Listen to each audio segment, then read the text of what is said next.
4.5 বছর পর জরুরি অবস্থা প্রত্যাহার, ডিসেম্বরে জাতীয় নির্বাচনের প্রস্তুতি, সব মিলিয়ে মিয়ানমারে গণতন্ত্র পুনঃপ্রতিষ্ঠার যে বার্তা দিচ্ছে জান্তা সরকার, তাতে কতটা আশ্বস্ত হতে পারছে দেশটির সাধারণ মানুষ, এমন প্রশ্ন তুলছে আন্তর্জাতিক গণমাধ্যমগুলো। আন্তর্জাতিক পর্যবেক্ষকরা নির্বাচনের জন্য অনুকূল পরিবেশ সৃষ্টিতে জোর দিলেও এরই মধ্যে নির্বাচন বর্জনের ডাক দিয়েছে দেশটির বিরোধী দলগুলো। বিপরীতে নির্বাচন ফলপ্রসূ করতে আগেভাগেই আইন কানুন নিয়ে প্রস্তুত জান্তা সরকার।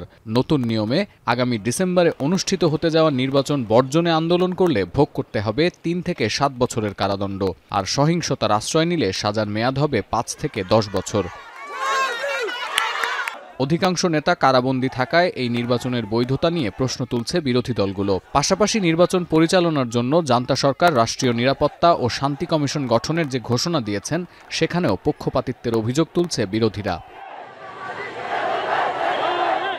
এর সঙ্গে যোগ হয়েছে চীন মিয়ানমার সম্পর্কের দৃষ্টিকোণও। রাজনৈতিক, অর্থনৈতিক এবং কৌশলগত কারণে এই দুটি দেশের মধ্যে সম্পর্ককে বরাবরই পাউকফাও বা ভ্রাতৃপ্রতিম হিসেবে বর্ণনা করে আসছে জান্তা সরকার।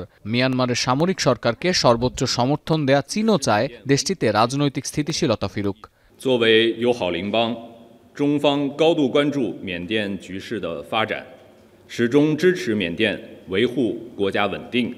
চীনের এই উদারপন্থী অবস্থানকে ভালো চোখে দেখছেন না আন্তর্জাতিক বিশ্লেষকরা। তারা বলছেন, উদ্দেশ্য ছাড়া বেইজিং কোনো দেশের অভ্যন্তরীণ রাজনীতিতে নাক গলায় না। এছাড়া বিরোধী দলের অংশগ্রহণ নিশ্চিত করা ছাড়া একটি জাতীয় নির্বাচন কিভাবে গ্রহণযোগ্যতা পাবে, এমন প্রশ্নও তুলছেন বিশ্লেষকরা। China is just looking for anything and then they will take that and they will spin it. Right. But whether that election is free or fair or legitimate, and especially if all the opposition leaders are still in jail.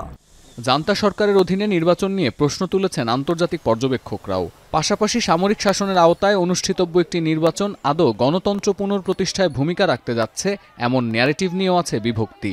ফলে 2021 সাল থেকে যে অস্থিরতার মধ্য দিয়ে যাচ্ছে পূর্ব এশিয়ার দেশটি, ডিসেম্বরে নির্বাচনের পর সেখানে স্থিতিশীলতা ফিরবে কিনা, এ প্রশ্ন থেকেই যাচ্ছে।